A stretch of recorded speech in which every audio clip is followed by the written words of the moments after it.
For all right, full Media Commandos live, working out the kinks on this side, everybody. So please bear with us. You can watch us make mistakes as we learn and grow together. So I'm going to give you a little history of what we're about and why we're here. Working out the kinks on this side, everybody. So please bear with us. What happened? You can watch us make mistakes as we learn and grow together. Something's playing in the background. So I'm going to give you a little history of what we're about. Hear that? And why we're here. Is that us? That's me. Hold on. There you go. I have to get rid of the YouTube link. See? Everybody get to work out the problems together. Yay, now we're a family. All right, so the history, the reason why I started Full Media Commandos was I wanted to get a bunch of information and put it in a time capsule and send it backwards in time to young Snakebite before I, made all my mistakes and learned all my lessons and helped me along. And in the course of producing this show, I realized that no, it's not a selfish thing. It's not about young Snakebite. Young Snakebite made his decisions. He has to live with them. Now it's about paying it forward and sharing the information that we've all have learned collectively and try to put it in a package that is appealing and digestible. Because I feel like there's a lot of content out there that talks about the I'm famous and rich, and this is how you can be like me, as opposed to this is an ongoing journey, and there's trials and tribulations along the way, and it's not just as clear as do this and you will be successful. It's more like do this and you will stay alive. That's why it's called Full Media Commandos. Stay alive. And Full Media is everything. It's art, it's lifestyle, it's business, it's your health, it's your spirituality, it's your art, it's your business, it's your money, it's all those things. And so, let's see. I have my notes because ADD is my best friend. Okay. So, my first episode, and we have a guest that's missing today, Samara Hodison. She got food poisoning working on production, unfortunately. And tis the nature of what it is that we do. I'm lucky the other three gentlemen are here because any one of us could have been called to any number of different things. We're all independent contractors. We're all our own bosses. We all set our own schedules. So things change like a shift of a fart. So I'm very grateful that we at least got the three brothers here. We got we got Jeff Johnson, and we got Charles Billis, who has some technical difficulties, although we can't hear him, we can't see him. I'm going to try to find a picture along the way and put it on my desktop when he's talking so everyone can see how pretty he is. We're all pretty. We're all pretty. Hey, brother, I'm going to interject here, everybody. I hope you excuse me, but I'm going to try something and see if this works, okay? Let me just try this, and if it works, if it doesn't, then can you see me now? No. Oh, yeah! We can see me on video? Yeah, let's see. Okay. It's not quite what I was looking to do.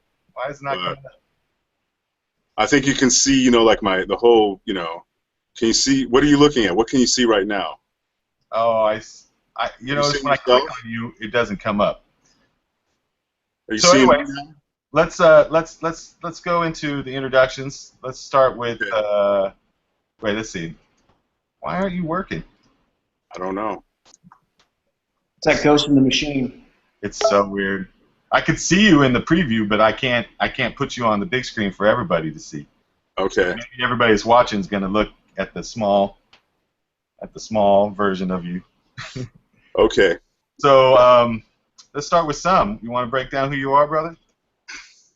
Sure.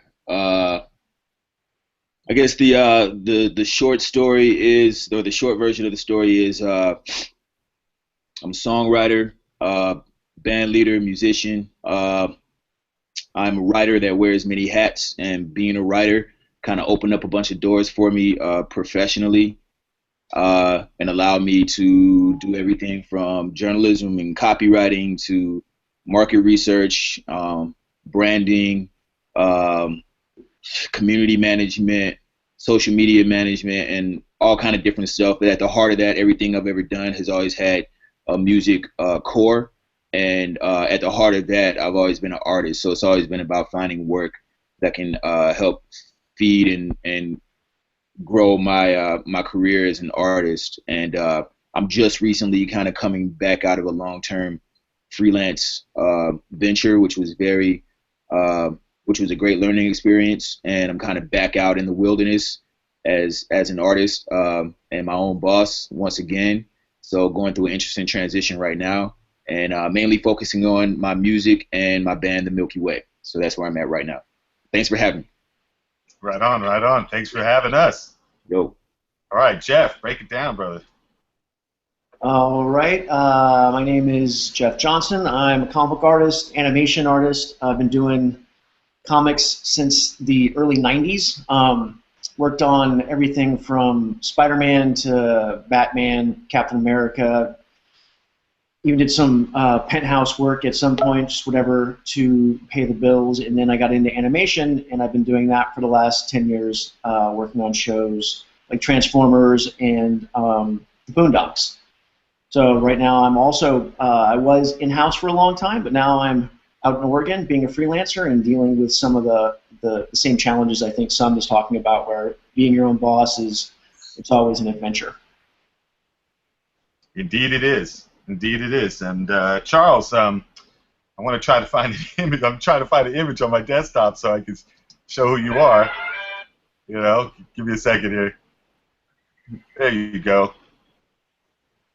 Let's see. Okay. Let's see. I'm going to do a screen share, and then you can introduce yourself. Okay. Make sure it's a good picture. I actually think the blue dot's hypnotic. What's that? I like the blue dot. Yeah, but man, don't understand why this is happening. But you know, it's Murphy's Law. You're not. Anyways, why don't you just go ahead and introduce yourself? I'm figuring this out. Okay, my name is Charles Zimbilis, and I've been in the animation business for many years. This year marks my 36th year as a professional, and I've done all sorts of stuff. I'm mostly known as a character designer. I've been involved with lots of major projects over the years in a variety of different aspects of animation. Most people know me for the stuff that I've done in video games, namely Crash Bandicoot, Spyro the Dragon, and Jak and Daxter. But I'm also go all the way back to I was on the original development team for He-Man, the original He-Man series in the 1980s, and She-Ra, and did the development for Steven Spielberg's American Tail. Lots and lots of Saturday morning cartoons, and I eventually migrated into education, and I wound up with my own school, which is 18 and a half years old now, called the Animation Academy, and that's what I do primarily. So that, in a nutshell, is a quick little synopsis of my career up to this point. Awesome. Awesome. Right. Okay, there I am. Okay. You guys see the picture? Did it come up? Yes. Cool. So yeah, then I'll give you a little introduction to me in the dark here. I started in comic books as a colorist, and when I was probably the last generation of guys that were still doing it organically and using, you know, markers and paint and stuff, and then I went into the digital world and went into animation, moonlighted as a custom leather clothing designer, which got me into fashion and jewelry, and then I got back into animation and back into comic books, and always had a foot in those two worlds. I'm a business owner. I was a business owner for a while, had an art gallery, and the last 6 years I've been more active in production, doing filming and editing and writing and developing with my partner, Samara Hodison, who was our fourth guest, who couldn't make it today because she got sick, which is too bad because I was really looking forward to her wisdom. And now we're here producing the show. So awesome. Let's go on to the topics. Man, can we just like stop for a second and like laugh? All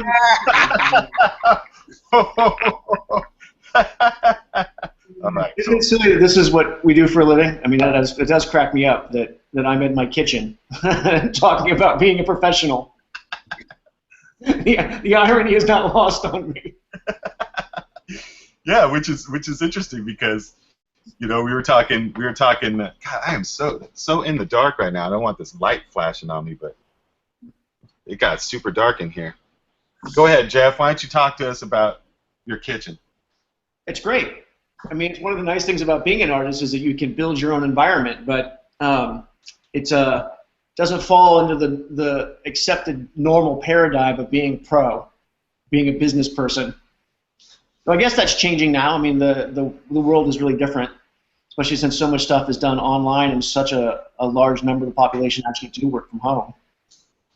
With great power comes great responsibility, right? Yeah. Oh man, I was listening to something. Oh, actually, it was my wife was listening to something yesterday or earlier today that says something about by the year 2030 or something, 60% of the workforce is going to be freelance. Really? You know? Yeah, that's what they're predicting, and that's really interesting to me because I'm like, man, that's just right around the corner. Like, that's going to be a lot of people trying to figure out how to do this shit, like in a very short period of time. Like. We'll be in a good spot to help mentor them and usher them through. Help them avoid some of the major pitfalls. Yeah. Which is exactly why this show was made. You know, Yeah. showing the good, the bad, and the ugly. Mm-hmm. Yeah, well, one of the things I wish I had learned in high school, apart from like learning how to type, would have been learning how to fill out a voucher or learning how to make sure that my taxes were done on time or how to keep receipts or any of that stuff would have been really, really helpful. I didn't learn that stuff until years later. Yeah. School of Hard Knocks. Yeah, I learned it pretty quick. You know, my first job, we were all making lots of money on a freelance basis, and every one of us learned the hard way by getting liens from the government. Oh yeah, I remember those the old days. Yeah. Yeah. So I guess that brings us to our first topic here, which was the first topic of the first show, investing your time. Mm. Investing your time, and that can mean so much. Like how did you start, Charles? How did you start when you were investing your time in getting into the game? At what point? You talking about the very beginning? Yeah. Well, I started out by working at Hallmark Cards, and as far as my career goes, I was hired by Hallmark Cards out of school, and it's, you know, there's so many subplots to explain about how I got started, and if I went into it in detail, it would take up all the time that we have on the full Media Commandos show. So I would just say that I got started by wanting to get out of my hometown, you know, and Kansas City, and I always wanted to be. I had a burning desire to be an artist, to work professionally as an artist, and I went to a four-year college as a fine artist. I wasn't ready to go professional when I was out, so I went for 2 years to a school in Chicago called the American Academy of Art, and I really applied myself intensely. I learned my fundamentals, which I didn't learn in my fine art program. Hallmark picked me up out of school. I worked there for 2 years. I started getting involved in animated projects they were having. I sent my portfolio to Disney. I was accepted in a training program, and when I got out here, the whole industry went on strike, and I was basically living like a gypsy. So I just kind of did odds and ends stuff until I was able to, till the strike was over, and then I was able to pretty much talk my way into a job at a studio called Filmation Studios, and that's how I got my start in the as far as you know, like being in the animation industry proper. And as I progressed, I just it was a really weird time in the industry because everything was like toy based at the time. It wasn't like animation is today. It was like it was really very different. And I was dealing with a lot of frustration. I was dealing with a lot of things that were just, I was like internally unsettled about what was going on. I felt creatively frustrated. I really wanted to do something different, and I wound up kind of breaking away and trying all these different things, and most of the time I was falling on my face and having all these, you know, I get something going, and you know, and then it would just, you know, it didn't work out, so I picked myself up and I tried again. And it eventually got to the point where I just wanted to, I felt more comfortable being independent, and I learned a lot through all those experiences. And now I'm just, I'm very happy with my own school, which functions as a studio many times. And that, in a nutshell, is pretty much how it went. I could get into more detail, but I think it would just be, it would kind of go off in all these different, tangents and stuff. So, but that, in a nutshell, is pretty much how it happened for me. What you were talking about the new frontier of everybody going freelance. It sounds like Charles has been positioned longer than any one of us for that time. He's the Yoda of this motherfucker. For sure. To tell you the truth, brothers, I don't even freelance anymore. It's like I'm just too busy. And when I do apply myself creatively, I'm migrating towards my own properties, doing my own properties, as opposed to working on properties, on projects with other people and stuff. I'm not close to that. It's just that this is the way that I am right now. So, and it's fine. It's working out for me, okay, And but being independent is really like what some was mentioned earlier, is actually the way to go, I feel. And even if you're working in a place, even if you're working on staff or you're part of a crew at an established studio, you still want to develop that independent aspect to your career. I feel today more than any other time before, because it's so vibrant. It's such a vibrant area of working as a professional artist today that it just makes sense to do that. So that, I feel, that is indeed the wave of the future. And what's interesting with Charles is, I'm sure all of us and the guest here, me and the guest here will agree. He's inspiring in a lot of ways, but his history with He-Man, he's one of the last living He-Man artists and to me that's kind of, because that was my war cry growing up. I have the power, right? It was all about having the power. And here we have one of the last standing artists from that time. It's appropriate. Now we actually have the power. He's here. Yeah. Right. That's right. We do. That's right. That's right. We could have a show just talking about we have the power. It's true. We do. It's just like Snakebite.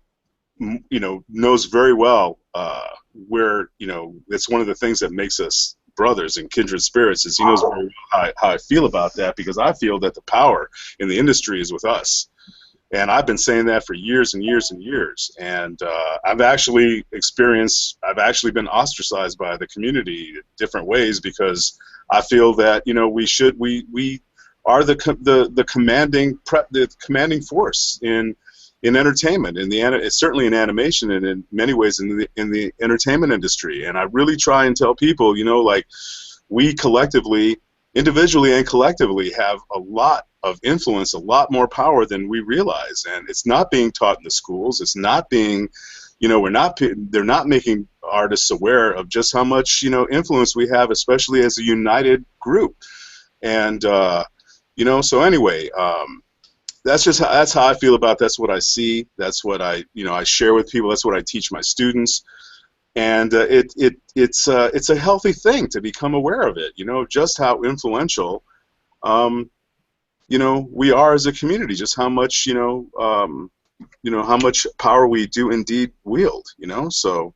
Yeah. You should have been the host. You should have been the host of the show, Charles. I totally agree with Charles. He's talking about all the power being within the artist. I think that one of the things that now there's so much big industry around, say, let's just take comic book characters as an example. There's so much huge industry, and everyone kind of assumes that those characters have always existed the way they exist, and that they just are the way that they are.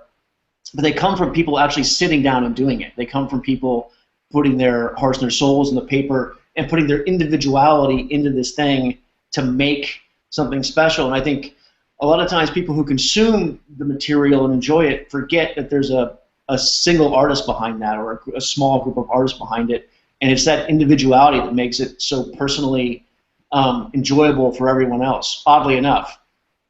When I got into comic books, or when I got into animation, was after comic books, and I remember when I first got into the biz, I was like, wow, there's a guy that just does this.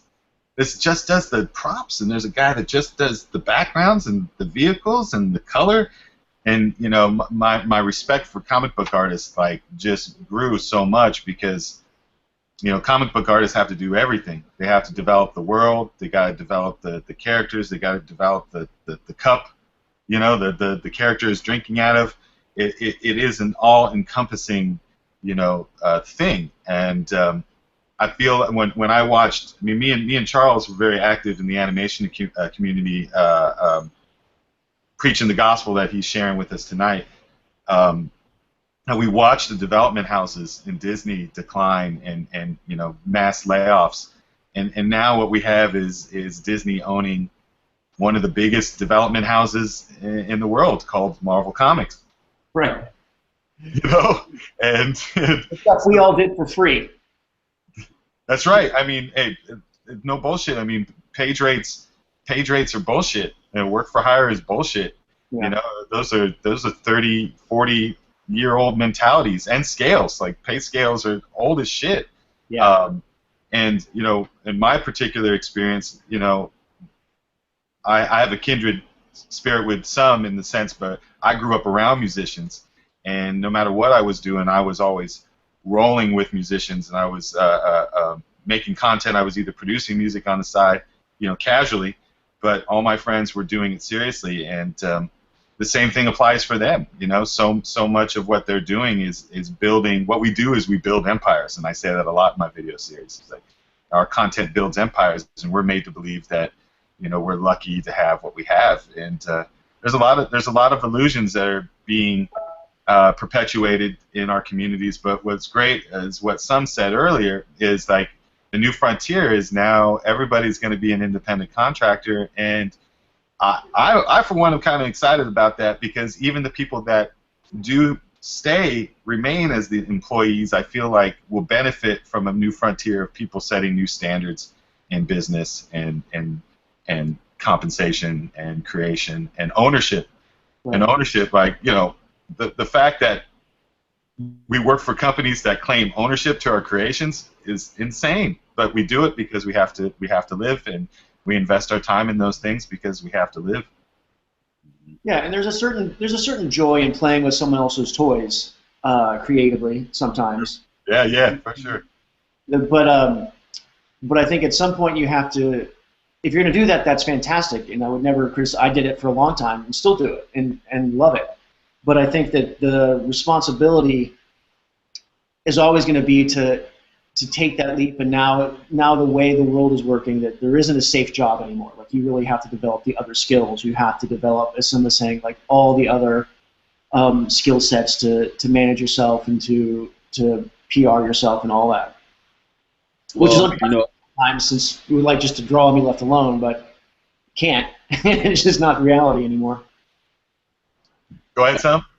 Yeah, I mean, hopefully in the future, with that shift in the paradigm and in the workforce, hopefully there'll be the education behind it too, so that we're all not dealing with the mess of you know, unprofessional, you know, freelancers fucking up the market for everybody. You know what I mean? Like, yeah, it would be good to come out of, you know, whatever the education paradigm is at that point, whether you're homeschooled or, you know, online courses, or you're in high school, college, whatever. Like, there's some kind of, you know, agreed upon curriculum just about, like, okay, you know, if you take the self-employment route, here's how you handle business, you know, and they reinforce things like timeliness and, you know, paperwork and negotiating deals and, you know, making sure that, you know, the pay scale is fair and, you know, paying your taxes and just all of that stuff, so that we can actually, you know, move together, you know, as a workforce whenever that happens. And I think that's very, very, very important, because whatever contractor is going to be out there in the future that I'm dealing with, like, I would love if they're on top of their shit. You know, that's all I'm saying. And I'm kind of in between things as well, kind of like in between where Charles is and where we're at. Like, I'm kind of naturally a builder, and always kind of like working on my own properties, my own brands, my own projects, and moving into a space where I know I'm going to have to, you know, hire out more and more. But it's tough to find people who are A, really good at what they do, and two, professional and disciplined and able to kind of work at the levels that we expect ourselves to work at. Yeah. I had to chime in and say, in the beginning of my journey, I was known as somebody that really was kind of like anti-corporate and anti-executive. And as I get older and as I have more experience, I feel like what Sam is saying really resonates with me, because I feel like some of my biggest obstacles and some of my biggest, test on my patience and my grace, as I say, is people who are amateurs or think that they're professionals and they're kind of like fan hobbyists and they don't really got it down and they think they do, and like they really, really, really think they do, and they're really aggressive about thinking that they do. You know what I'm saying? And it drives me nuts. I feel like some of my worst experiences, business-wise, is rolling with cats like that. Well, if there's one thing that I did learn from the various little corporate gigs that I had was, how to remove your ego from the work and, just focus on, getting the work done and, producing the product or the deliverable, whatever it might be. And, in the creative realm, because, hearts and souls and egos are so attached to everything, then you have to get past and through people's personalities, and, that stands in the way a lot of times. And that's another course that should be in the curriculum, is how to navigate egos and personalities and people's baggage and people's perception, and and how to handle that stuff in a professional manner. All that stuff is crucial to me. Yeah, it's called martial arts. Take a martial arts class, get kicked in the head by someone better than you for a while. That's some good humble pie right there. Yes, you make a really great point, though. Learning how to deal with the egos of people that you're working with is certainly something that you have to figure out. Would be a great class. But I also think that learning how to deal with my own ego or your own artistic ego about your own relationship. I mean, it's not just relationships with others, but it's the relationship with yourself that I find is often the most difficult to navigate. That's called martial arts too. Get kicked. Yeah, exactly. Right. Sometimes you're kicking yourself in the head. That's called yoga. Yeah. Yeah. Well, that's a subject I'm personally going to cover in my full Media Commandos right now. In the first mission, we're kind of dealing with mentalities in terms that people use these days, especially the new up and coming fan artists. Amateur artists, they use these terms to get you to work for free, like do it for exposure, and we'll give you credit, and use it in your portfolio, and you know what I'm saying? Like all these terms, and we're trying to flip it and be like, all those terms are definitely something that I want to focus on as something as you get compensated for those things. Mm-hmm. You do want to get exposure, but you get compensated. You do want your portfolio to have this work, but you get compensated. And then there's some times where you don't. And like, how do you navigate those decisions? Because as creators and as spiritual beings, it's not always about deadlines. It's not always about getting paid. Sometimes it's about, I dig you, and I want to like collaborate, and I want to like do something, and maybe it is for the future. Maybe we do build it with a seriousness that has a payoff in the big picture. But maybe it's just about the spontaneous moment. And one of my biggest curses as a production artist is, I started right out of high school, so I feel like everything I do has to serve a purpose, like has to serve a deadline, has to serve a, I'm developing intellectual property. Everything's like, all this corporate shit and all this like, by the book stuff. But sometimes it's just about, fuck it, let's just get down and dirty and do some cool stuff and, live in the moment for a minute. Oh, yeah.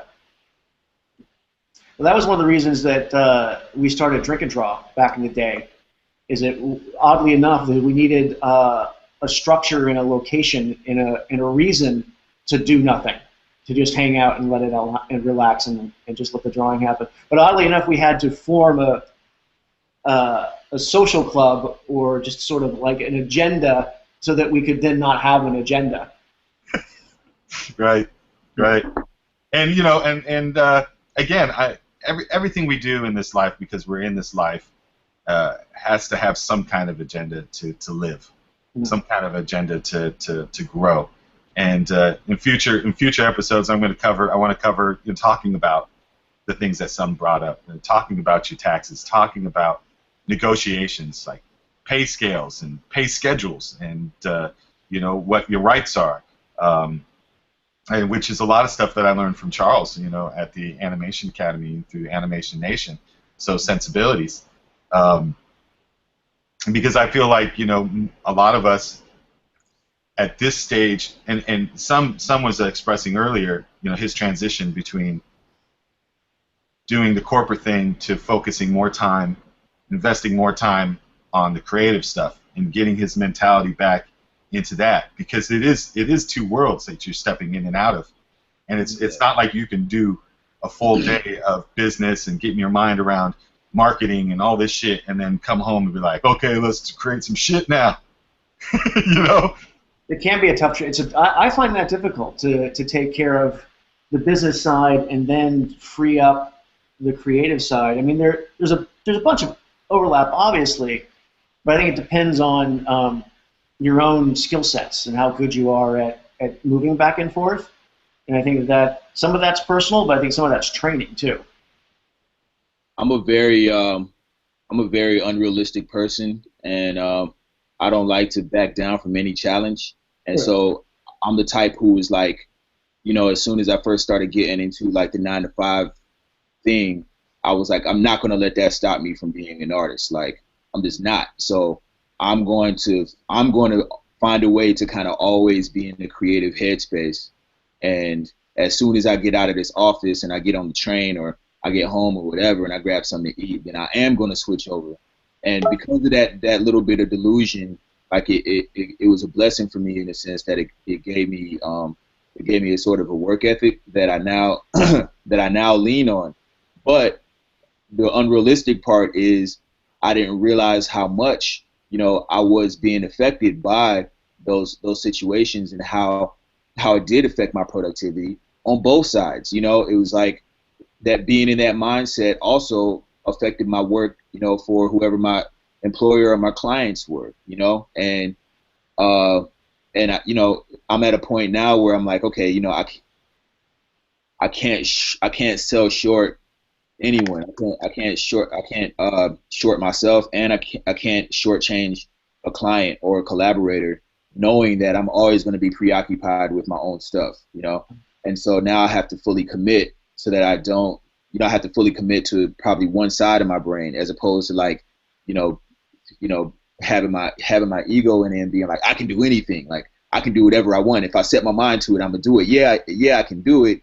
But there's going to be some kind of cost, some kind of price, and some kind of decline in something, one way or another. So that's that's a difficult lesson to learn and a difficult reality for me to come to, and knowing that I can't do everything, and that I do have to, choose. I have to pick a side, so to speak.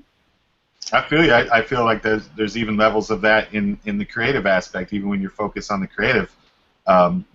In production, like I'm very much like you, Sam. I'm like, I could do that. I could do that too.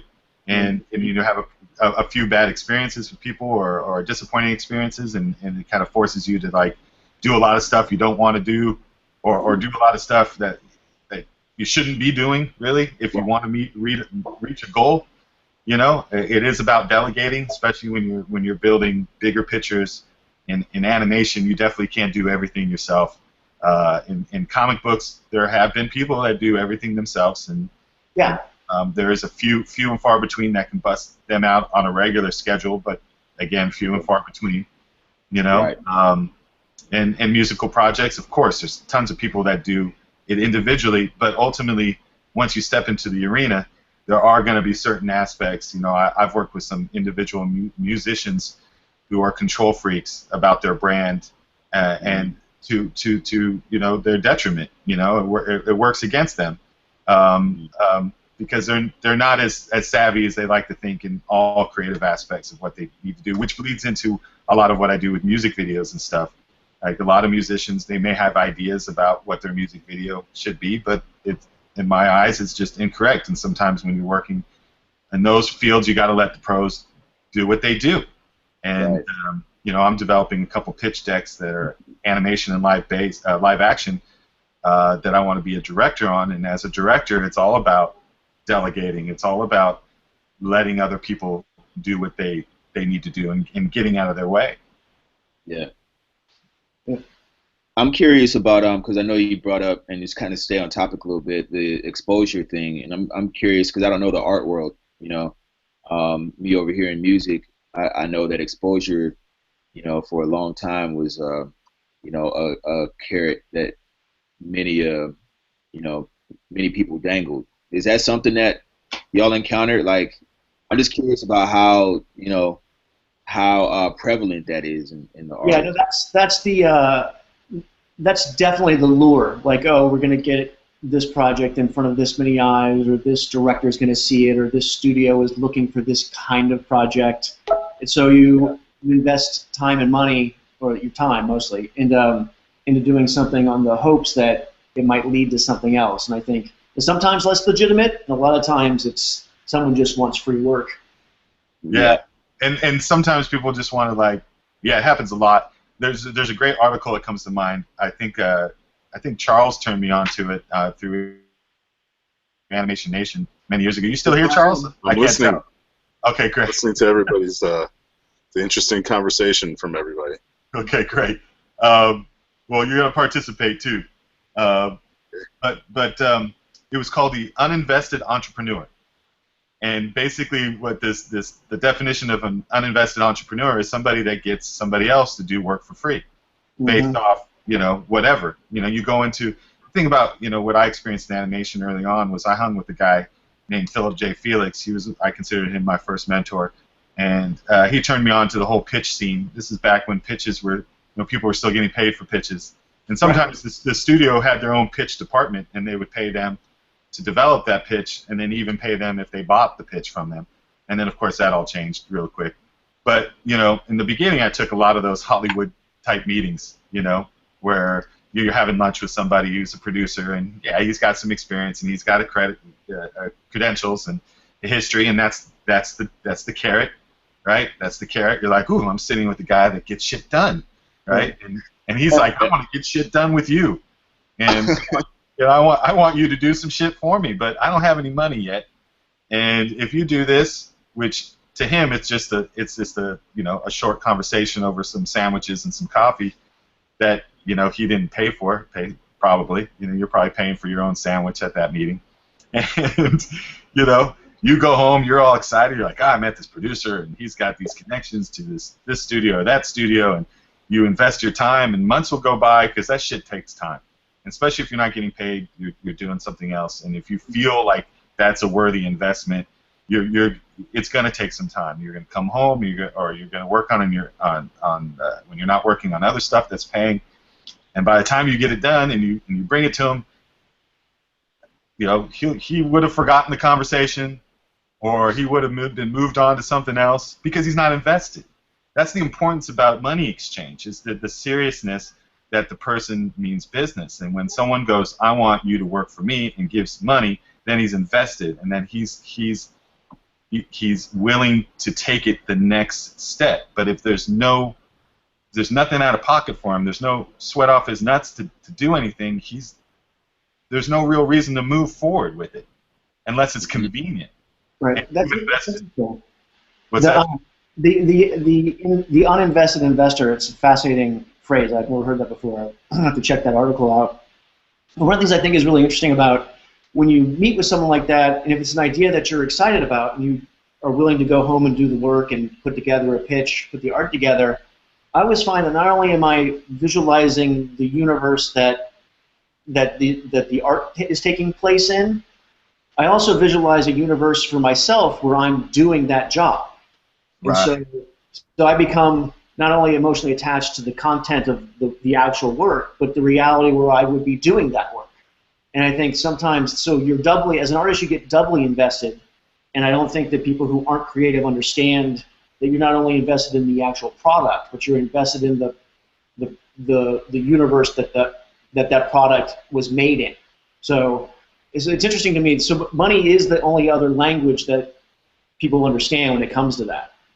Well, it's an energy exchange, right? Money is just energy essentially. It's a piece of paper with some fancy, design on it to mind control everybody into doing shit. that's another video conference. Yeah, I think something that I started doing and that was very helpful for me and kind of like repelling uninvested investors was to repel every action that I might have that indicates that I would be an uninvested investor. So I don't expect anybody to do anything for me for free. I never ask for anything for free. At the very least, if I don't have a budget, like we're going to work out some kind of fair and equal exchange. And what started happening was I started attracting people to me, who respected that kind of exchange and who also operated the same way.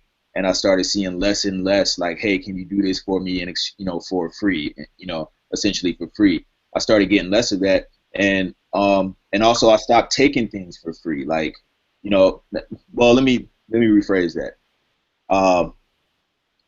For instance, if a friend of mine, a collaborator or something, is putting out a project and they're selling it, like I'm gonna buy it, and even if they offer it to me, if they say, yo man, you the homie, like I'm giving you this, like I'm like, okay, I get it, but I'm only gonna start attracting currency when I start putting it out. That's my personal philosophy. So if I start supporting the things that I want support for, financially, then it just comes to follow that I should start getting the same kind of support, and lo and behold, more or less that's what started happening, because it just kind of shaped my mindset around a culture of exchange and investing in things I believe in. And then it also started shaping my language, the way that I speak to people and the way that I frame things is and I'm not scared to ask for money, basically. I'm not scared to ask for what I think this is valued at. I'm not scared to ask for that because I'm not scared to invest in stuff. So if I can do it, then I know that you can do it, and I think that that helps shape a lot of like who I deal with now, and I don't even see those people who are always pitching those like do this for exposure kind of opportunities anymore, because I think I just shaped my world around something else. That's smart. Go ahead. I was gonna say that's brilliant. That's really effective. Yeah, that's a great way to position yourself. I personally have done a lot of free work for people, and I know that people participating with your journey and when you're building stuff requires other people to donate their time too. So I don't got no problem taking someone's time for free. If they want to give me something for free, I'll take it because I've given it, and I've seen people benefit from my time invested in other people. But I think that there's straight wisdom in what you say, Sam, and I think what you're talking about is you go where your eyes take you, and if you're focused on something too much, then that's all you're going to see. And sometimes it's like now when people say that to me, I just kind of like, it's humorous to me. It's kind of entertaining. Like, you're new. you're new. You're new here. What I like about what Sam was saying is that it speaks to giving yourself value and then valuing the stuff that other people do, and being willing to put basically your money where your mouth is. And I think that idea of value is it's difficult to have for someone else to have it for your work if you don't have it for your own work. But if you do, then no one who won't value comes around. Like it's a fantastic shield against people who don't value the work or value you or value themselves. Brilliant. I just realized that my Q&A feature is disabled, and I don't know how to turn it on. So if there's anyone watching and asking questions, I'm sorry. But if there's anyone watching and not asking questions, then never mind. How do you enable? Well, this is kind of a beta test. Can you enable? Would you say like a beta test kind of thing right now? We knew, obviously there's some problem with my video, so so we're doing this the first time for us. So if people out there who are listening and watching, just be patient with us. We're going to do it again, and we'll work out these problems. So you know. But yeah. Anyway, I just wanted to mention that just to be patient with us because I appreciate that. I'm learning. One of the reasons why I'm not saying that much is because I like to listen, and I learn a lot when I listen to what other people have to say, especially accomplished professionals. And the one thing I want to, if I can interject here and contribute to what we're talking about here, as far as doing like financially uncompensated work or with very little compensation in exchange for exposure, is that I get a lot of these, being where I'm at managing my school, I get a lot of calls and emails wanting students to work on people's projects for free. And I used to get it a lot, and I really got to the point where I was just saying, like, forget about it, man. There's no way I'm going to approach my students. There's no way my students are going to be working on your projects for free.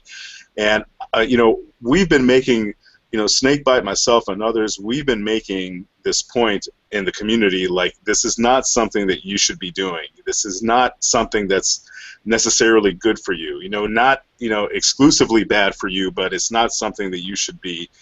It's somewhere along the line this is being encouraged because I'm getting all this stuff and I'm getting all these requests, and funny thing is the thing I want to mention is that haven't gotten any of that lately.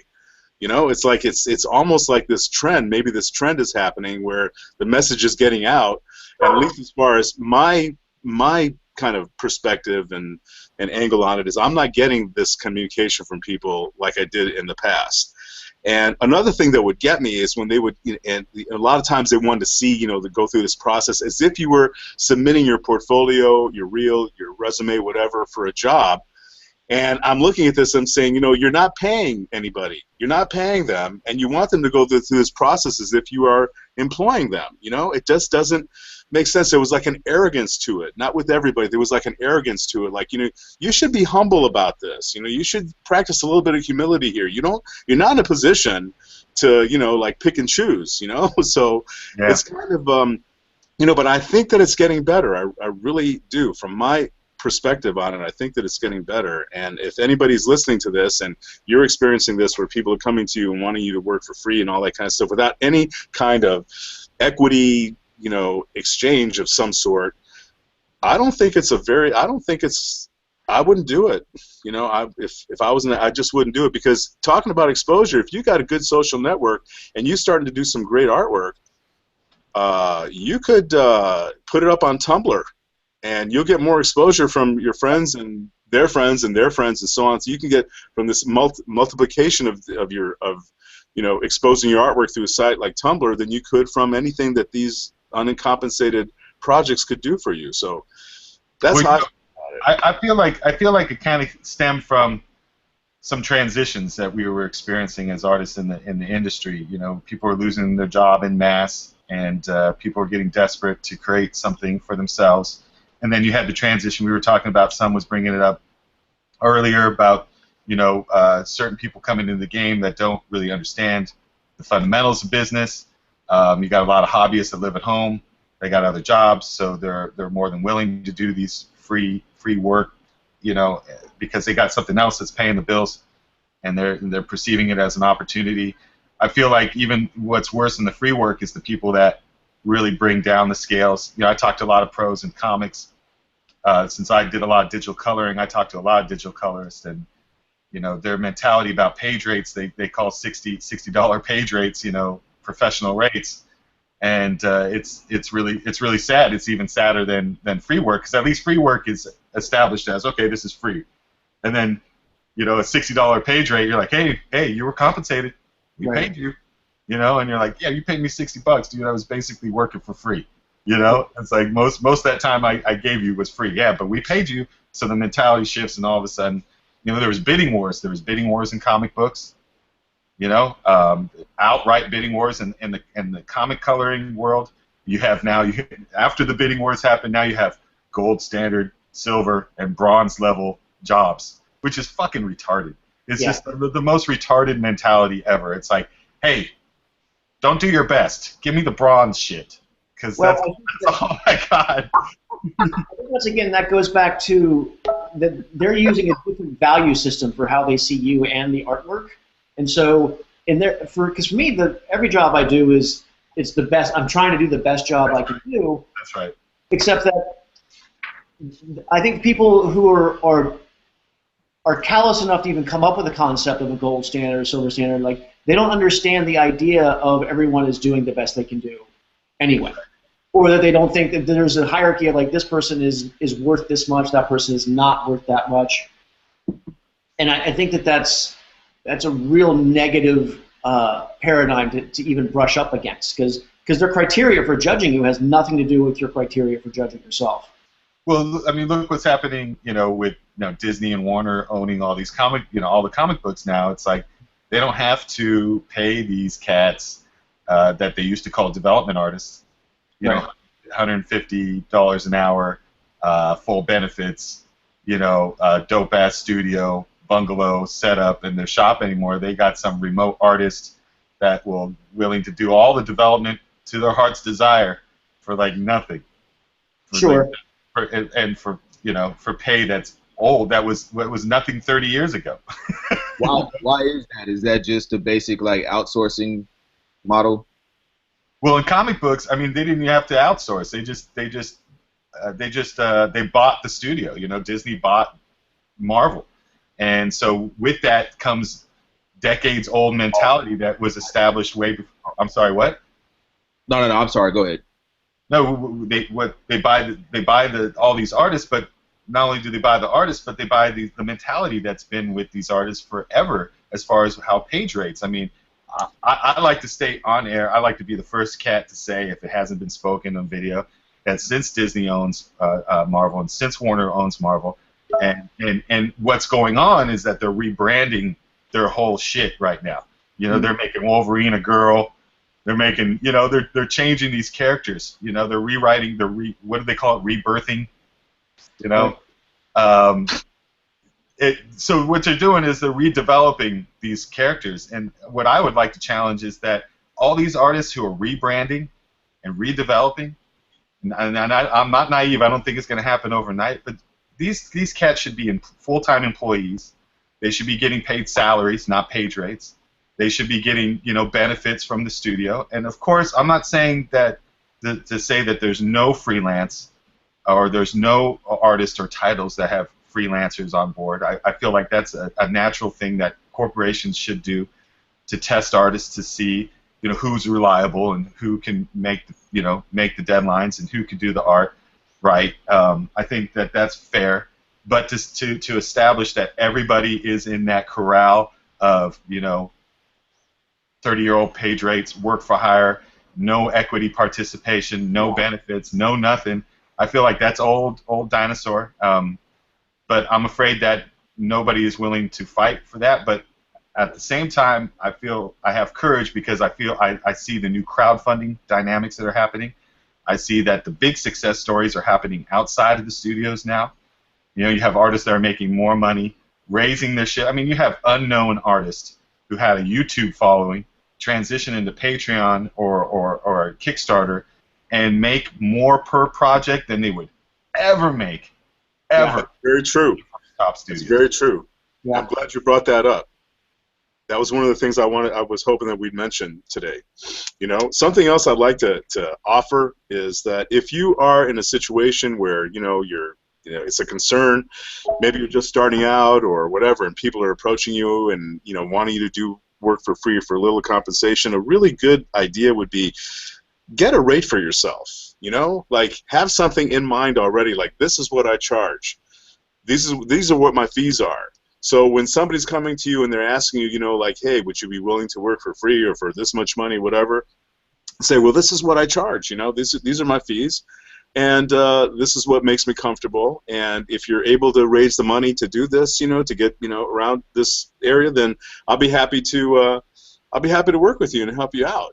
But I got things I got to do. I got like I have to pay my bills just like everybody else. So have a pay rate in mind. Have something in mind to what would work for you. And if you're not sure what to charge, you can always find out what the going rate is. Like the union the Animation Guild, you know, they've got like you know, pay scales for, you know, like the journeyman's rate, as far as I know right now, in the animation industry, everybody, if you're really curious as to what it is that somewhere around $1,800 a week. Maybe it's a little bit more than that.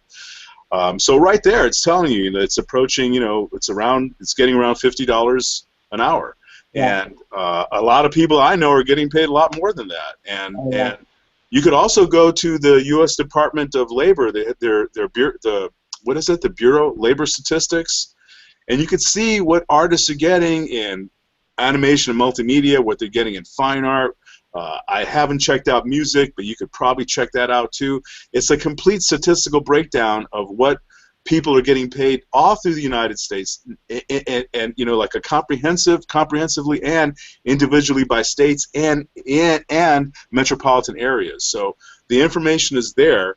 Do some research, find out what's happening in your area, and apply that to what it is that you do.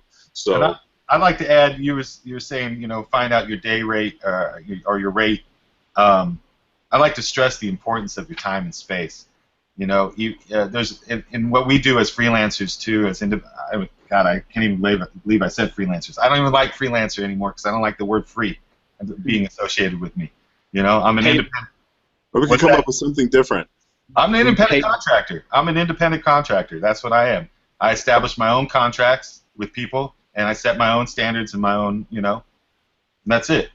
I think it's simple. It doesn't need to be new. It's just, you know, freelancer's cool if you look at the history of the world. It's cool, whatever, but of the word, it's cool. But I just don't like.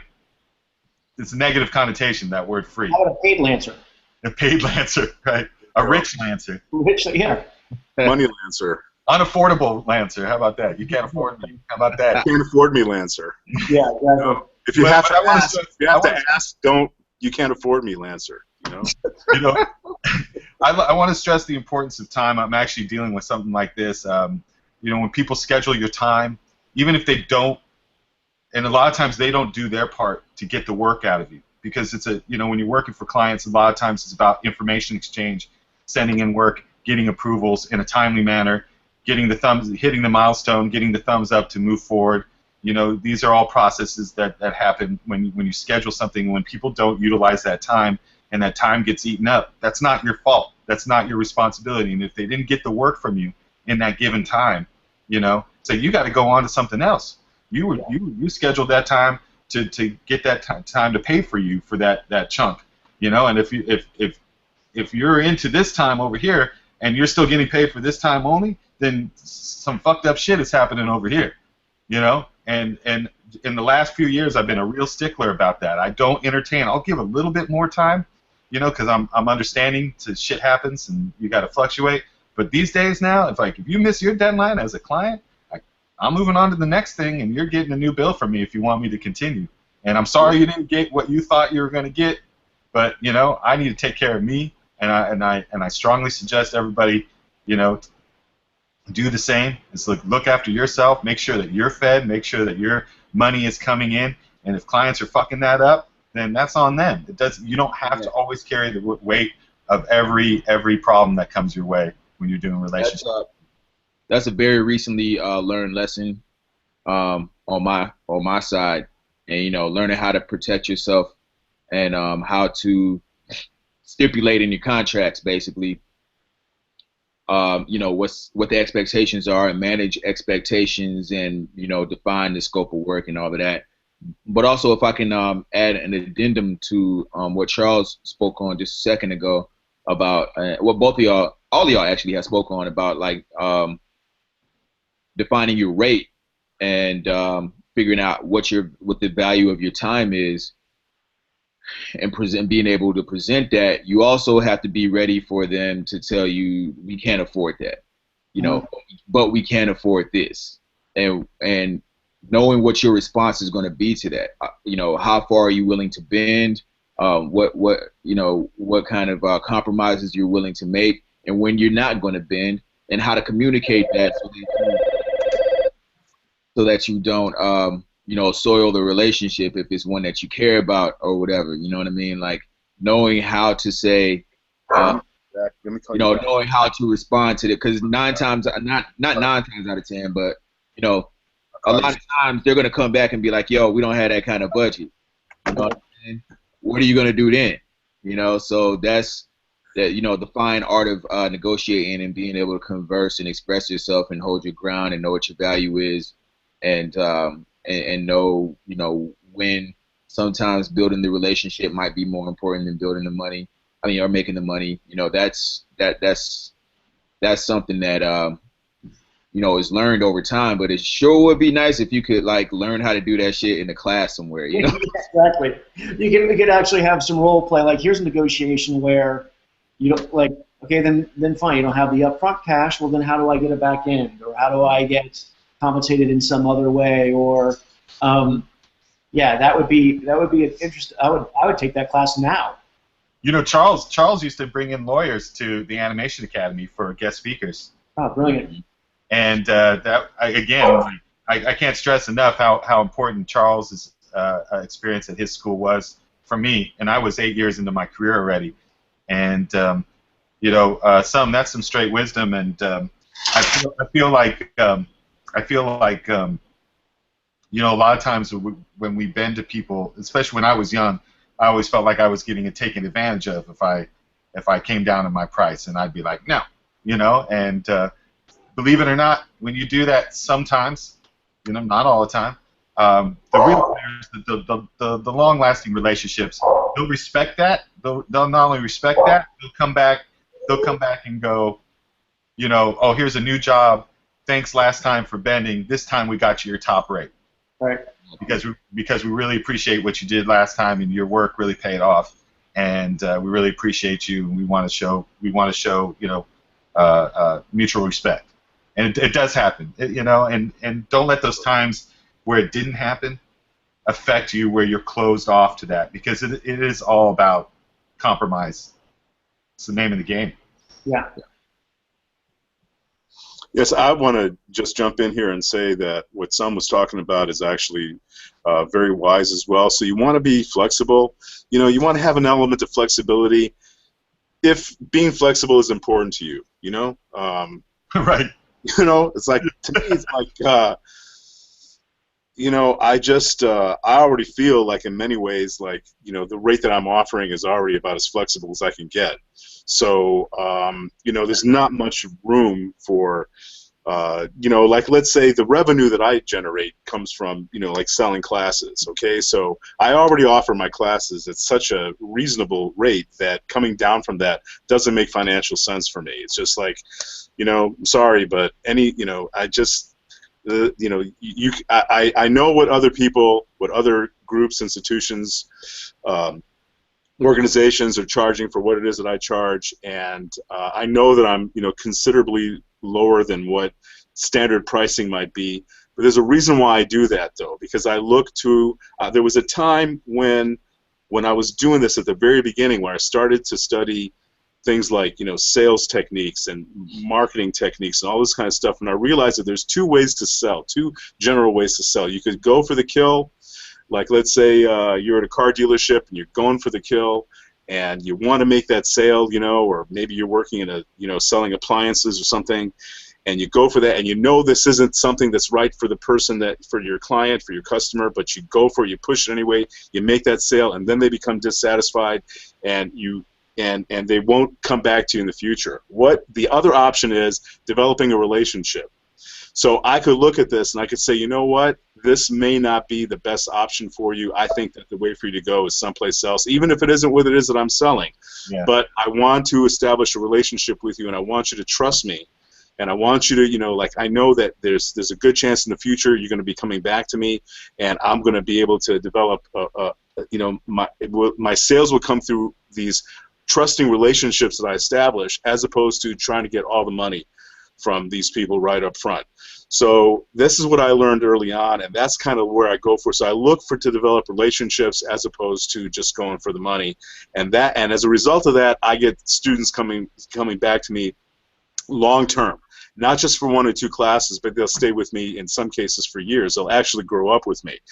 So, So anyway, that's the point that I wanted to make. It's just kind of, you have to like feel out what's best for you. And another thing too that I look for, especially if somebody, because when I'm developing, the way that I function within the animation industry is I develop IPs. I develop original intellectual properties, original character-based intellectual properties, and that's what I enjoy doing. I like to develop the franchise, and I can animate, I can work in production, I can do all that kind of stuff. I've done it before, but what I really enjoy is getting in on something at the very beginning, at its inception, and watching this thing develop and go from there.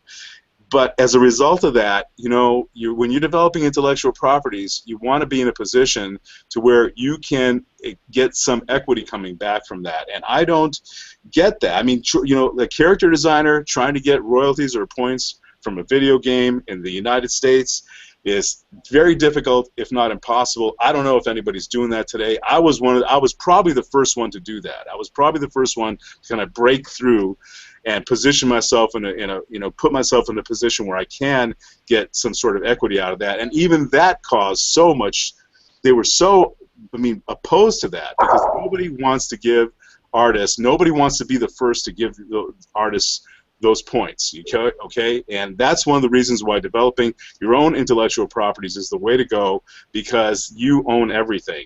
And crowdfunding is a way for you to hold on to that equity, and that's something maybe we can get into in more detail a little bit later on. But one of the ways that I held on to my equity in these projects is, hey, you know what, guys? I know that you're paying me well. I really appreciate that, but you guys are making, in some cases, you guys are making billions of dollars off of this. Right. Okay. Crash Bandicoot in 2006, 10 years after it had entered the market, according to the information that was available online, had already generated 10 years ago about $1.6 billion in sales. So I know what these projects can do. I know what character-based intellectual properties can do. So it's not asking too much to hold on to, like, let's say, the original artwork that you do. Okay, where you own the original artwork, you've got the rights to publish this artwork without having to ask somebody's permission. Imagine.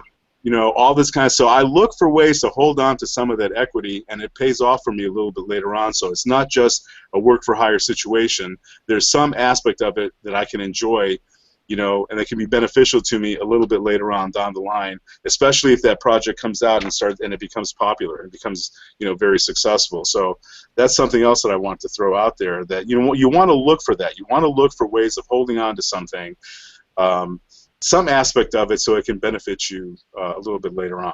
And there is power in saying no. You're absolutely right. I'm reflecting as you're talking. I'm reflecting in those times that I didn't compromise. And I'd go in for a job, and I wasn't negotiating with them. I was just setting my terms, and I was standing strong in my terms, and I got those terms. Because you're right, there isn't always a back end. There isn't always somebody coming back and going, here's another job because we were really happy with how much of a great deal you cut me. It's not always clear cut and dry. And I think what I like about this conversation is that we're playing the spectrum between working within the system and working without the system. And I always lean more towards working without the system, but at the same time, there is power with being able to walk in both worlds, Matrix style power. It's like we can all be little Neos. We can plug ourselves in and we can walk the fuck out and still live. Hopefully, both of our realities don't suck like the Matrix did. Hopefully, in the organic Matrix, Morpheus has a purple pill that takes me to where Prince ended up. And then we're having a party. That works. That works for me. Fucking Morpheus, dude. You always like 2 pills. What a prick. What a prick. Yeah, I always say take both. Just take them both. That's what I'm saying. I'm like, where's that rainbow pill, Morpheus? I know you got some pill in your back pocket, you jerk. Yeah, what kind of plug are you? Yeah. Misery pusher. Let's say you give me a red pill and I go to this crappy reality. You give me a blue pill and I go to this crappy reality. They're like, fuck that.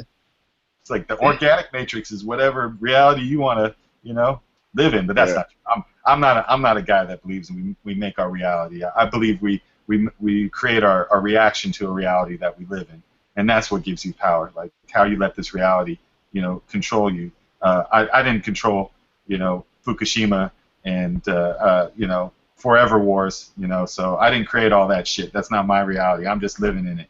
And I think the idea is to have some strength and to have some wisdom, and to take care of yourself. One of the other things I wanted to talk about with you brothers is how do you guys take care of yourself? I feel like there was a long time where I didn't take care of myself, and it reflected in everything I did. And the last handful of years, I've been really focusing on healing myself as a spirit and as a physical being, and I'm getting in better shape, and my mind is sharper. I'm not as much of a reactionary as I used to be. Maybe that's the old age, not so much the health.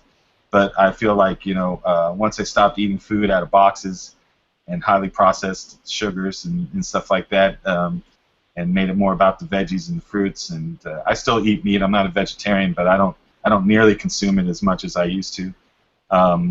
And the only thing I'm not doing right now, which I need to do more of, is some more physical activity. Well, I think that part of being an artist is like the Shaolin. One of the reasons Shaolin Kung Fu was created was because the monks were sitting around for 10 hours a day meditating, and they had to develop a strenuous stretching program, staying in shape so that they could do the other thing. I think being an artist is a lot like that, where you sit a lot. Like on a good day, you'll sit for 8 hours. On a great day, you might sit for 15. It really depends on the deadline and how strong you are and motivated and all that stuff. But if you do that without exercising, or at least getting out and going for a walk, you will. I know a lot of artists who have back problems. I know a lot of artists who pinch nerves and get all kinds of weird varicose vein things. That's just because you have to, because you're not just sitting still, you're actually sitting tightly controlled for a really long time, and that does put some serious weight on the body. Yeah. Like I know that I pinched a nerve when I was inking on Legion of Superheroes a little while ago. It's because I was really focused on the work, and I was inking tight, and the deadline was rough, and then I got on the plane, and I slept weird, and then I pinched a nerve and had to go on Vicodin for a while and muscle relaxers, and it was a major issue. But that wouldn't have happened if I just gotten up, stretched out a little bit. So I think realizing that you're in control of your own destiny artistically, financially, but also physically. But that's an easy one to forget, because being an artist is such a ephemeral kind of out there mentality. You forget that you're actually a body sitting somewhere. Dude, you moved out of state to take care of your body. Absolutely. Because the whole process of being in the studio was great artistically, and there's fantastic people, but sitting down in a small studio in a cramped space with bad lighting, eating McDonald's because you were desperate for some sort of fuel, I was not going to go well for me. So I shifted it up, gave up certain things, the road to being a director, the road to being a producer, all that stuff that you get from being in-house, to now I have trees and I have a backyard and I travel, and I'm much happier. It's much better. Your lifestyle, what you do for artistic expression is pretty physical. Yeah, and I guess I'm fortunate in that way. Sorry, my phone's ringing in the background, but I guess a big part of what I do, requires me moving around. It requires me being on stage. It requires me performing, and very little of how I create is about sitting down. I do most of my creating like while I'm. Thank you. I do most of my creating like walking and while I'm up and about, and then also like I was fortunate enough to learn like early on that there was a very clear connection between me feeling good and me creating at the level that I want to create. And when I'm not feeling physically well, then I don't create, and I'm very much tied to my creativity and my physical well-being are very, very tightly connected, and I'm very much in tune with my body, and I also have ailments that force me to pay very close attention to just where my body is at all times. So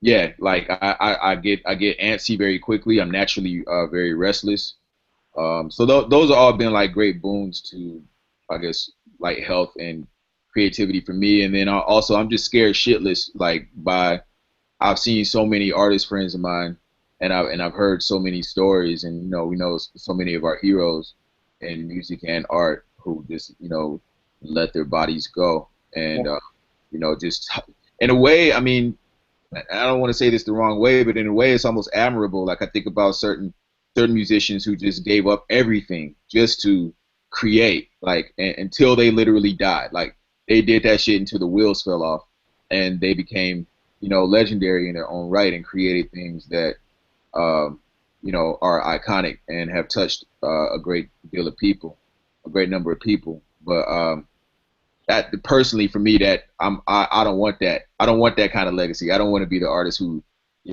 right, locked himself in a basement and just, wrote until I was a skeleton. Like I don't want to be that dude. Like I want to be here for my family. I want to be here for my loved ones. I want to be like active as long as I can be. I want to be able to rock stage as long as possible and make it look as cool as fuck, like whenever I can in my 60s.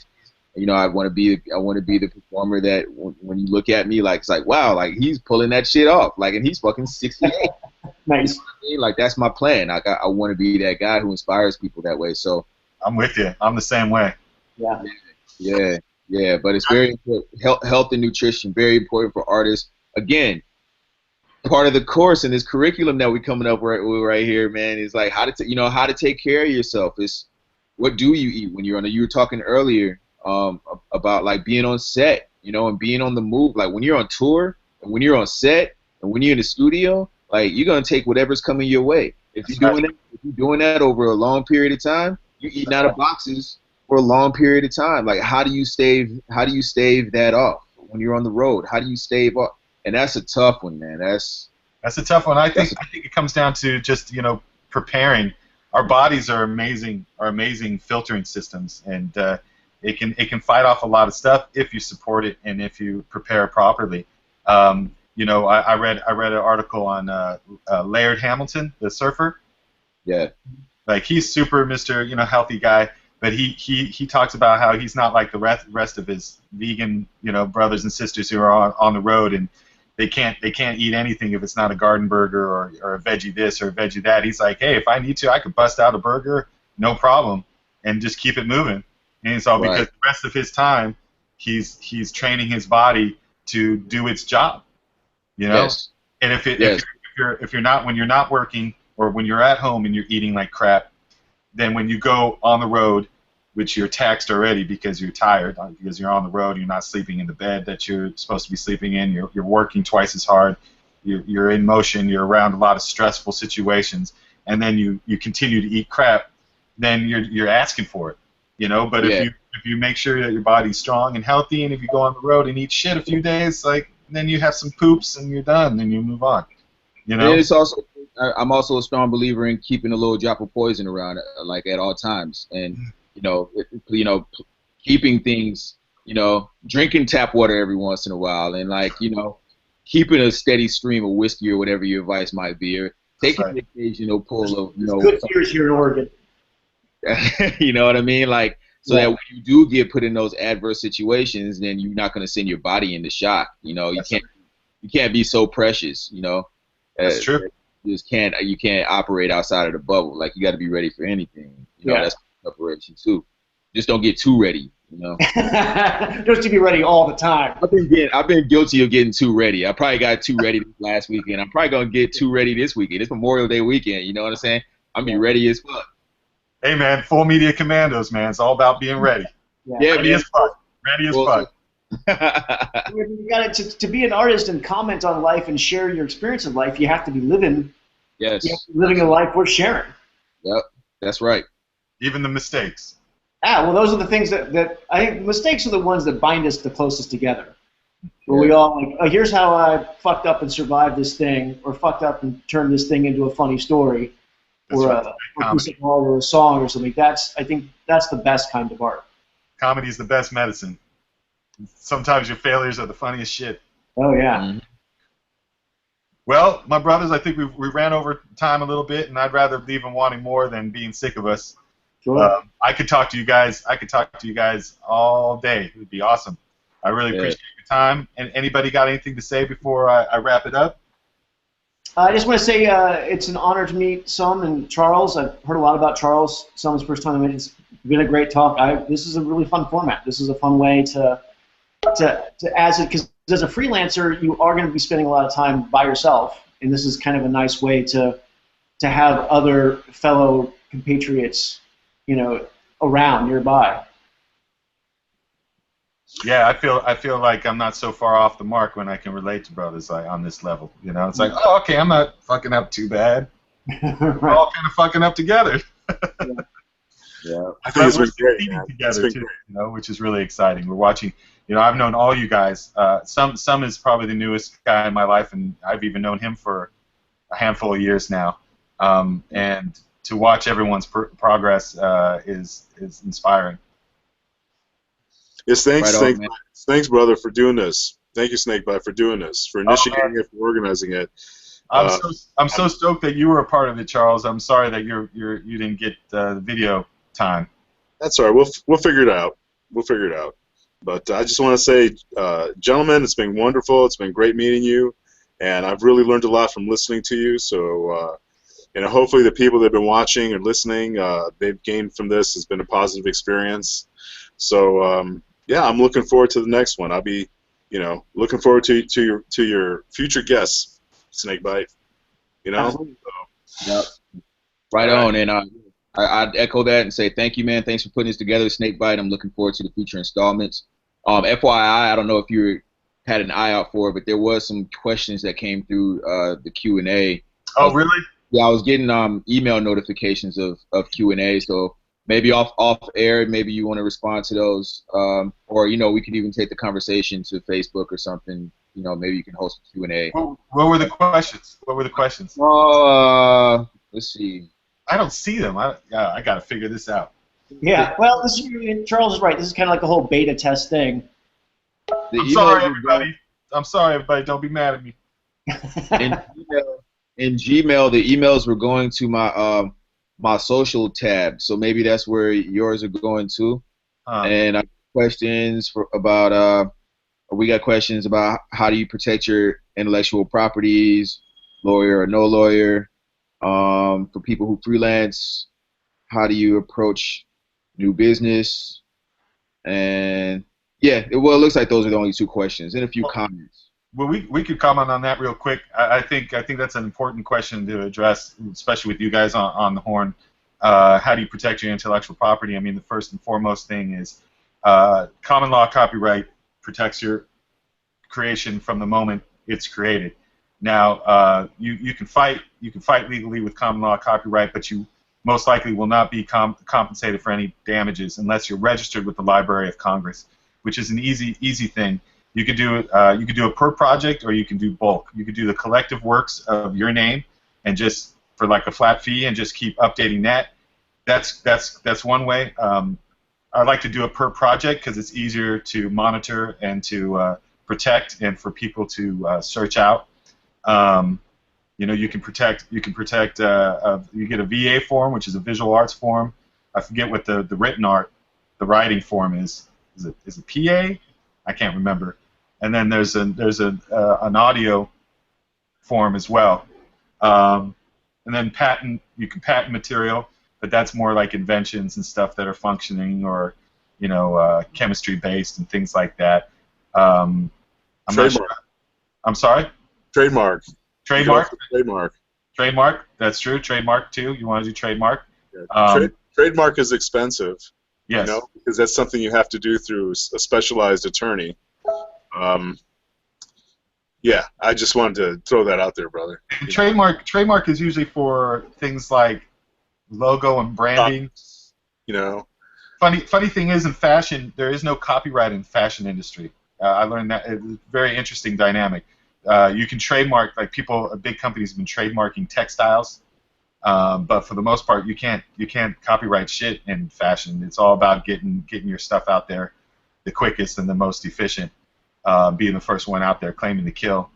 But there's lots of ways to protect yourself. I'm a big firm believer of and a lot of people disagree, and that's cool. I used to be this way. I used to like really hoard my ideas and not share them, and just through the synchronicity of the universe, someone else thinks of an idea that's very similar, and not because they saw it, just because we're all kind of picking up on the same source of inspiration. So I'm a big believer of sharing it, getting it out there, and what I call claiming the kill, is making sure people see your journey.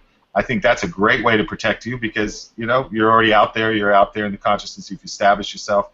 I feel like the internet is an untapped resource for proper international copyright protection, because being on the internet, there's an automatic time code that happens when you post and share stuff. I feel like we haven't even explored that aspect of protection yet. We're too busy protecting our ideas and not sharing our ideas out of fear of something bad going to happen. And I feel like the more we share, the more protection that we have, the more awareness of who you are as a creator happens as a result. What do you guys think?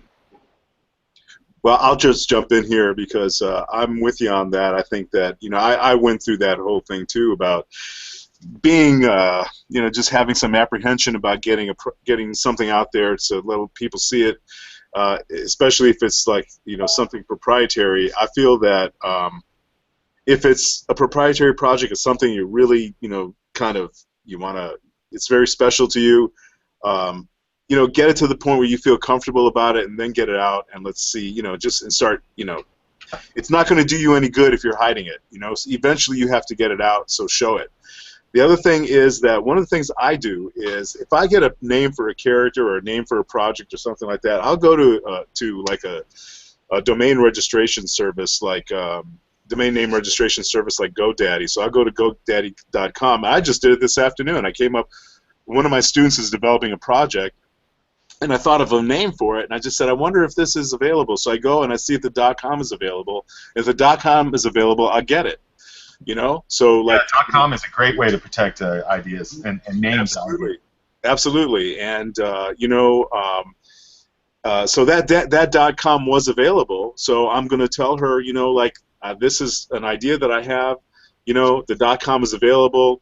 If you get it, you're already starting to protect your IP.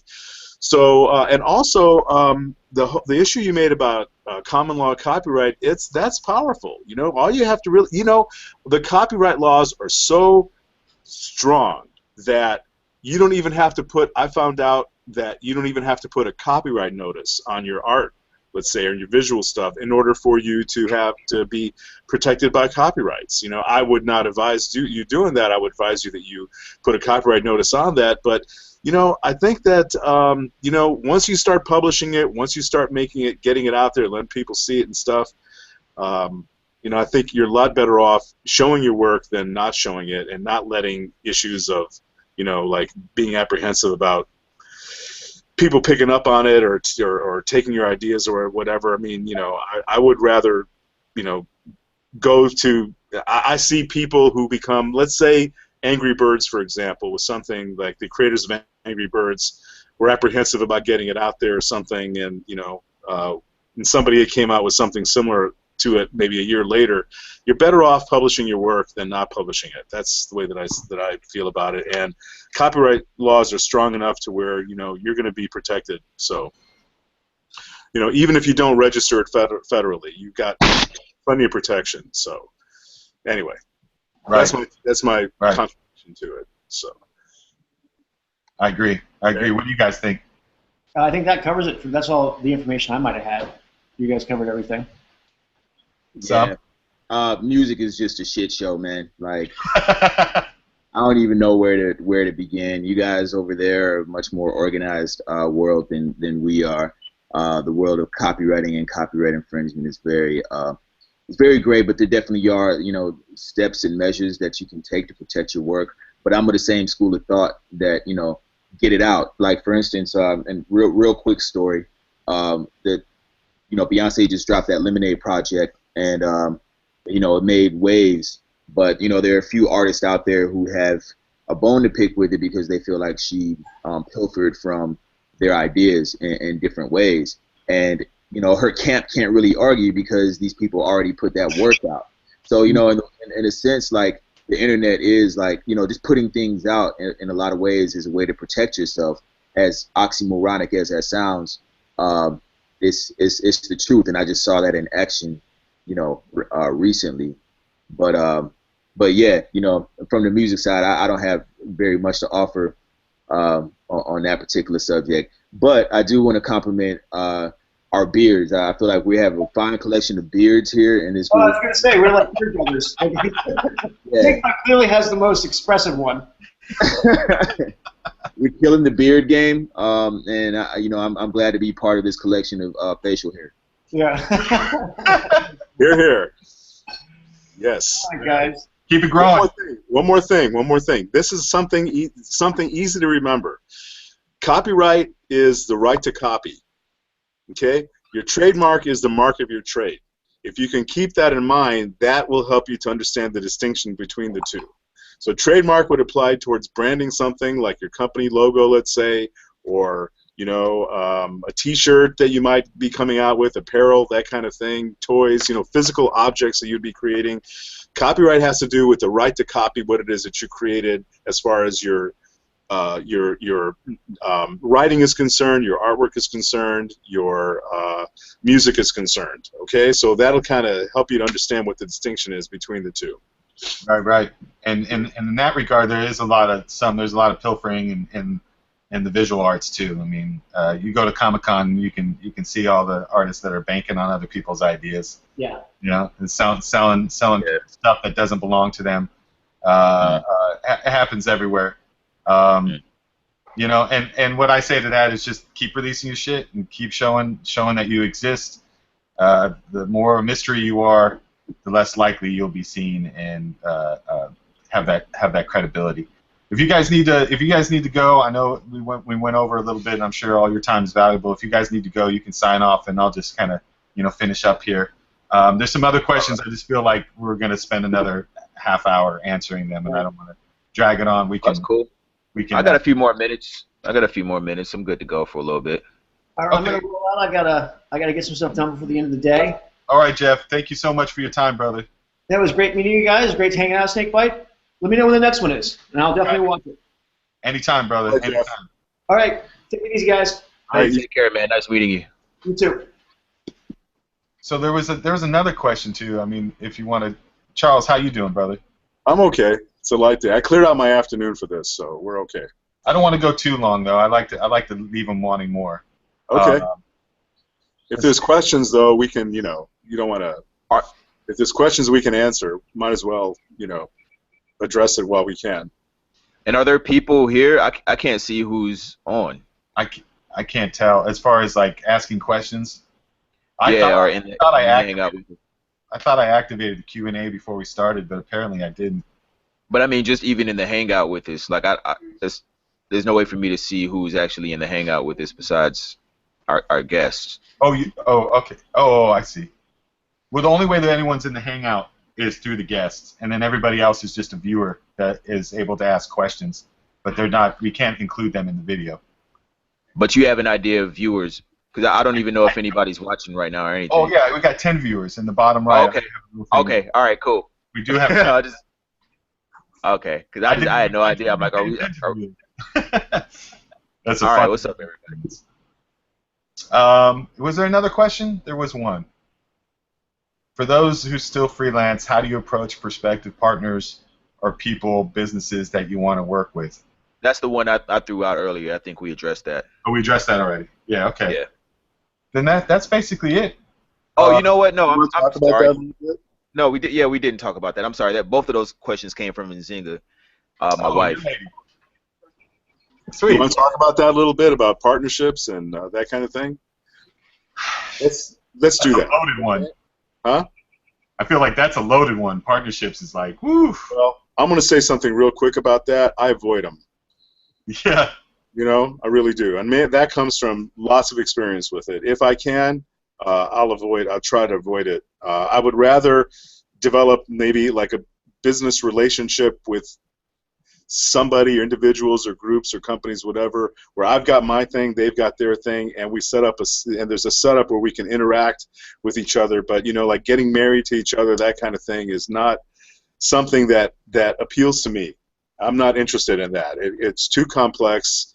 You know, people change, situations change, and I like having my independence. I like having my distance, and you know, even I've been in business with people who I was very close friends with, and very, very tight, and it didn't work out, and it became a big mess, and I avoid that. So my advice on that, and again, it's me. I can only speak about this subjectively, and that would be that I would look for a way to enter into a relationship, into a business relationship or a partnership of sorts, as long as I didn't have to like bring somebody into my business situation, like into my company or into my that kind of thing. I would avoid it. I think it's a good idea for everybody to set themselves up in a business situation of some kind. Okay, in other words, here in California, the easiest thing you could do to set yourself up in business would be to create a DBA. Okay, like doing business as. You go through the whole process of filing your fictitious business name statement with the county, and it takes about a month to get this thing done, and then you can go and you can open up a bank account in your business's name. You can get a federal employer identification number, so you don't have to use your social security number when you're doing freelancing or where you're doing independent work. You can hire other people. You can get teams of people together to work under that umbrella. You can get an LLC, a limited liability corporation. You can get an S corp, a C corp. There's all different kinds. There's different kinds of things you can do to set yourself up in business. And I highly recommend that you do at least a DBA. Okay, I really do. It gives you a lot of flexibility. And once you've got that business set up, then you can operate a lot better, a lot more efficiently. But I'm just going to say I would avoid partnerships, okay, where we're locked in together. I would avoid that. Some people are successful with it. With me, it just doesn't work. So. And never underestimate the power of a good production estimate / deal memo. That's all a contract is a paper that outlines the stipulations of the relationship. And it doesn't really have to be involved. If it becomes a little overwhelming for you, all you got to do is just make sure that the parameters of your relationship are outlined on a piece of paper. Both parties sign it. Everybody's got a copy. Because when you're dealing with those kind of things, it's all about intent. And when you do everything verbally, that can be blurry. But the good news is, if you don't have something in place, usually copyright protection defaults in your favor as the creator. Yes. One more thing too, if that's something that interests you and you're not really sure how to get started as far as like setting yourself up with a basic business for yourself, the most efficient way of doing that, I would have to say, is you can do it online through sites like LegalZoom.com. It doesn't really cost that much. You have to spend some money, and there's a few little things that you have to go through, but it's pretty much, I think that it's quick, and if it's efficient, maybe even your accountant can help you out with that. So think in those terms. Okay, I think that it's something I would definitely recommend. No matter who you are as an artist, no matter what you're doing, I think that having yourself set up as an independent business of some kind is very important. I agree. And trust your instincts. That's why it's very important to be healthy, because your stomach is your best brain. This sometimes just fucks shit up, but your stomach will tell you everything. What do you think, Sam? Yeah, definitely. Yeah, it's an ongoing learning process, like learning to listen to your gut, and when to ignore it, and that never stops, because your taste and your abilities change over time, and your needs change over time. So your gut might be stuck, somewhere where your head is moving towards a future paradigm, and so you have to negotiate. Your heart has to negotiate. Your heart's the negotiator, So following your heart and having it arbitrate between those two is key. And yeah, as far as partnerships go, on the music side, it's very important. It's a very important thing. For me, I'm a big collaborator. I'm a big collaborative guy. That's just how I operate best.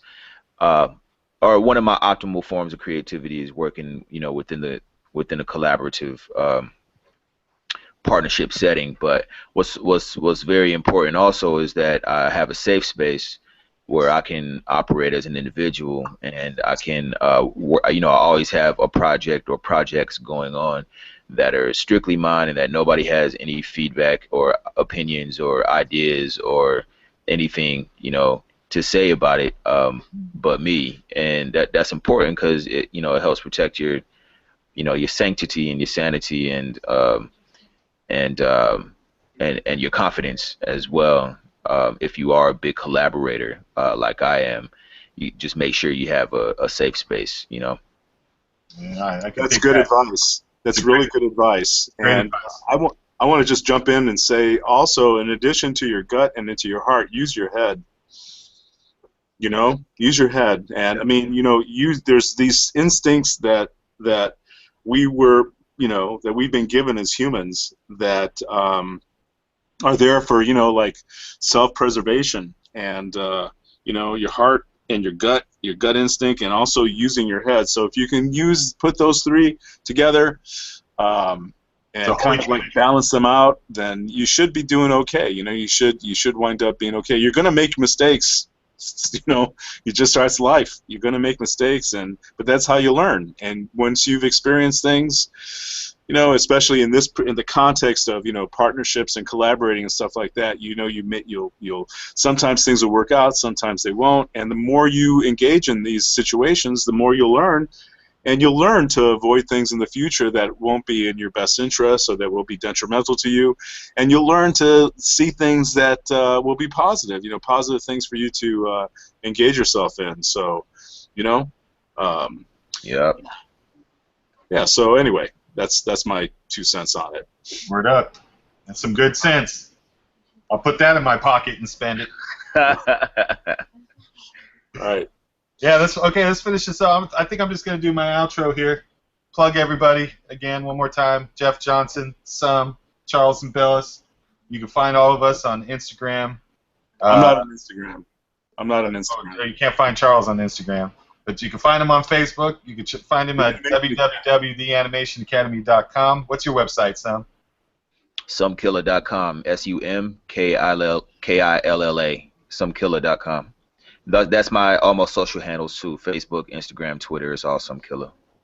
All of their links are in the description below in the YouTube text. I don't know Jeff's offhand, but it's linked up. Thanks to my guests. Thanks all the viewers that participated. I really appreciate it. Again, you can find Full Media Commandos on YouTube, Facebook, Instagram. We're building episodes. We're exploring these ideas, mentalities around art and time and space.